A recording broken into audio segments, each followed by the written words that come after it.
Genesis 15. After this, the word of the Lord came to Abram in a vision. Do not be afraid, Abram. I am your shield, your very great reward. But Abram said, Sovereign Lord, what can you give me since I remain childless, and the one who will inherit my estate is Eliezer of Damascus? And Abram said, You have given me no children, so a servant in my household will be my heir. Then the word of the Lord came to him. This man will not be your heir, but a son who is your own flesh and blood will be your heir. He took him outside and said, Look up at the sky and count the stars, if indeed you can count them. Then he said to him, So shall your offspring be. Abram believed the Lord, and he credited it to him as righteousness. He also said to him, I am the Lord who brought you out of Ur of the Chaldeans to give you this land to take possession of it.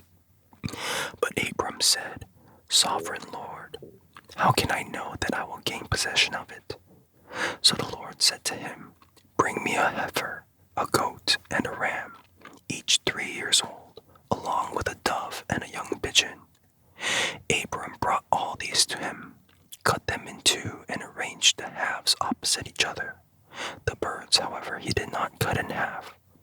Then birds of prey came down on the carcasses, but Abram drove them away. As the sun was setting, Abram fell into a deep sleep, and a thick, dreadful darkness came over him.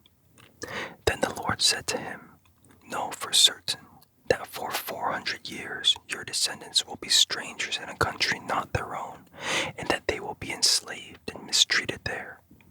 But I will punish the nation they serve as slaves, and afterward they will come out with great possessions.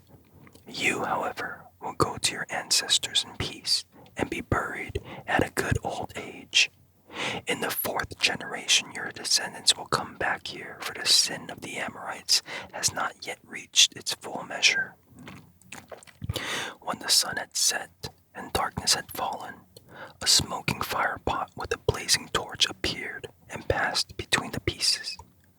On that day the Lord made a covenant with Abram and said, To your descendants I give this land, from the Wadi of Egypt to the great river, the Euphrates, the land of the Kenites, Kenizzites, Cadmonites, Hittites, Perizzites, Rephaites, Amorites, Canaanites, Girgashites, and Jebusites.